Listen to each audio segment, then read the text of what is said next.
अभी सबके दिमाग में एक ही तारीख चल रही है, 3 मई। क्या 3 मई के बाद लॉकडाउन खुल जाएगा? सभी भारतीयों के दिमाग में अभी यही सवाल उठ रहे हैं। कई एक्सपर्ट्स का मानना है कि कोरोना वायरस की असली तस्वीर मई के अंत और जून के शुरुआती हफ्तों में ही दिखाई पड़ सकती है, तब जब कोरोना अपनी पीक पर होगा। और अगर कोरोना वायरस अपनी पीक पर होगा तो भला लॉकडाउन किस तरीके से होगा या कितना लंबा खिंच जाएगा? सोच कर देखिए, ये एक बहुत बड़ा सवाल है। बहुत से वैज्ञानिक इसी सवाल के उत्तर को ढूंढने में लगे हैं। अमेरिका की द बॉस्टन कंसल्टिंग ग्रुप यानी कि BCG ने द जॉन हॉपकिंस यूनिवर्सिटी के डेटा के आधार पर दुनिया के 20 देशों का कोरोना चार्ट तैयार किया है। इस चार्ट के मुताबिक चीन को छोड़कर बाकी देशों में जुलाई से पहले लॉकडाउन खोलना संभव नहीं है, लेकिन अगर लॉकडाउन हटा दिया जाता है, चाहे किन्हीं भी वजहों से हो, हालात बेकाबू हो सकते हैं। तब बॉस्टन कंसल्टिंग ग्रुप के हिसाब से ऐसा अनुमान लगाया जा रहा है कि भारत में लॉकडाउन सितंबर तक खोलना ही सेफ हो सकता है, लेकिन अगर उसके पहले लॉकडाउन हटा दिया जाता है तो भारत की मेडिकल व्यवस्था को देखते हुए कोरोना के मरीजों की भारी वृद्धि हो सकती है। BCG ने ये रिपोर्ट अब तक के हालातों को देखते हुए बनाए और इसी रिपोर्ट के आधार पर कहा जा रहा है कि लॉकडाउन अगर सितंबर से पहले खोला गया तो भारी तबाही हो सकती है भारत पे। BCG की इस रिपोर्ट में हर देश के आंकड़े हैं, कौन से देश में कब कोरोना मरीज पाया जाएगा, कब उस देश में सबसे ज्यादा मरीज संक्रमित होने वाले हैं, और इसी डाटा के आधार पर सारे अनुमान लगाए जा रहे हैं। इस रिपोर्ट के मुताबिक भारत ने समय रहते लॉकडाउन की घोषणा तो कर दी थी, लेकिन बाद में यह भी माना जा रहा है कि जून के तीसरे हफ्ते तक कोरोना भारत के पीक पर होगा। और इस रिपोर्ट के मुताबिक ये माना जा रहा है कि भारत में लॉकडाउन सही मायनों में सितंबर के दूसरे हफ्ते तक ही पूरी तरह खोला जा सकेगा। आपको बता दें कि बॉस्टन यूनिवर्सिटी यानी कि BCG का डेटा हमेशा विश्वसनीय माना जाता है, इसलिए दुनिया भर के वैज्ञानिक इसी डेटा पर विश्वास कर रहे हैं। वहीं वेल्लूर के क्रिश्चियन मेडिकल कॉलेज से retired clinical virologist P. Jacob John के मुताबिक अगर भारत में 3 मई को लॉकडाउन खुला तो कोरोना के मामले बहुत तेजी से बढ़ सकते हैं और बिना तैयारी के इसे संभाल पाना बहुत ही ज्यादा मुश्किल हो जाएगा। 3 मई तक लॉकडाउन आसानी से हटाया जा सकता था अगर वक्त रहते वेंटिलेटर, PPE किट और क्वारंटीन सेंटर बना लिए जाते तो, लेकिन आज के हालातों को देखते हुए अगर लॉकडाउन जल्दी से खोला गया तो मुसीबतें और बढ़ सकती हैं। इंग्लैंड के डॉक्टर नीरज पाटिल के अनुसार इंग्लैंड में भले ही 1.25 लाख से ज्यादा कोरोना मरीज हैं, पर उनका कहना है कि कोरोना अभी भी वहां अपनी पीक पर नहीं पहुंचा है और आर्टिफिशियल इंटेलिजेंस के मुताबिक इंग्लैंड में कोरोना मई के महीने में अपनी पीक पर होगा और भारत अभी इससे बहुत पीछे है। और यही अनुमान लगाया जा रहा है कि भारत में कोरोना के मरीज मई जून में सबसे ज्यादा पाए जाएंगे। भारत की सरकार का खुद यही मानना है कि मई के महीने में कोरोना के मरीज सबसे ज्यादा मिलेंगे और उसके बाद ही कोरोना के मरीजों में कमी आएगी।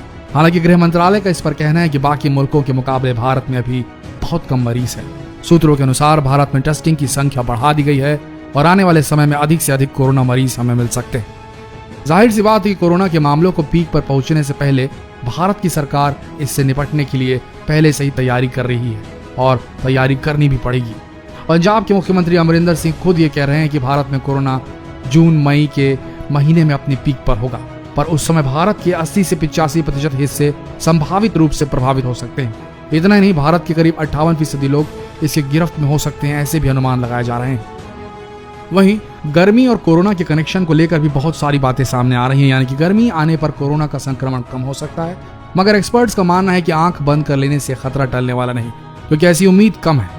दुनिया के कुछ ऐसे देश हैं जहां कोरोना ने तबाही मचाई है, जहां जनवरी से अप्रैल तक बहुत गर्मी पड़ती है।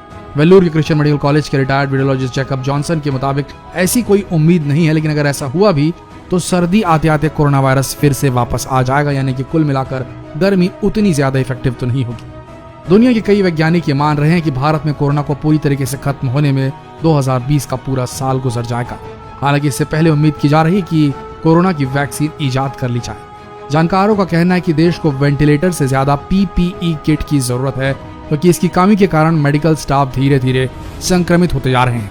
इससे पहली समस्या ये आएगी कि हमारे मेडिकल स्टाफ ऐसे मरीजों को देखने से पीछे हटने लगेंगे, और दूसरी समस्या ये आएगी कि मरीजों को देखने के लिए डॉक्टर्स की कमी ही नहीं होगी, बल्कि अगर डॉक्टर संक्रमित हो गए या मेडिकल स्टाफ संक्रमित हो गया तो वो जितने पेशेंट्स देखेगा उन सबको भी संक्रमित कर सकता है और फिर वो बाहर जाकर कम्युनिटी में जाकर, समुदाय में जाकर और भी ज्यादा इन्फेक्शन फैला सकते हैं और ये बहुत घातक हो जाएगा। इसीलिए वेंटिलेटर से ज्यादा हमारे देश को पर्सनल प्रोटेक्टिव इक्विपमेंट PPEs की जरूरत है, जो डॉक्टर्स, नर्सेज और सारे मेडिकल स्टाफ के लिए बहुत जरूरी है, अन्यथा वो ही संक्रमित हो जाएंगे और कम्युनिटी लेवल तक के पहुंच जाएगा भारत में संक्रमण। यही गलती इटली, फ्रांस, जर्मनी और अमेरिका जैसे देश कर चुके हैं, जो वेंटिलेटर पर ज्यादा तरजीह दे रहे थे, उसे ज्यादा इंपॉर्टेंस दे रहे थे और पीपी किट्स जैसी चीजों को नीचे रख रहे थे अपनी प्रायोरिटी में, अपनी प्राथमिकता में, और उन्हें आज नतीजा भुगतना पड़ रहा है। आज के हालातों में दो तरह के एक्सपर्ट्स अपनी राय दे रहे हैं।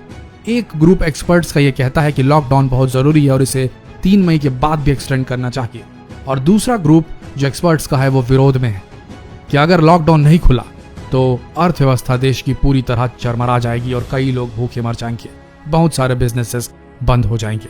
आपका क्या मानना है? कौन सा लॉकडाउन प्लान आप सजेस्ट करना चाहेंगे प्रधानमंत्री मोदी जी को? कमेंट सेक्शन में डिटेल में लिखकर जरूर बताएं, और जितना हो सके ये सवाल सभी से पूछें। इस वीडियो को शेयर कर फेसबुक पर, व्हाट्सएप पर, जहां कहीं भी शेयर करना चाहें इस वीडियो को शेयर करें और इस सवाल का जवाब ढूंढने की कोशिश करें। मिलते हैं अगले वीडियो में, तब तक के लिए बने रहिए हमारे साथ लेटेस्ट अपडेट्स के लिए। धन्यवाद।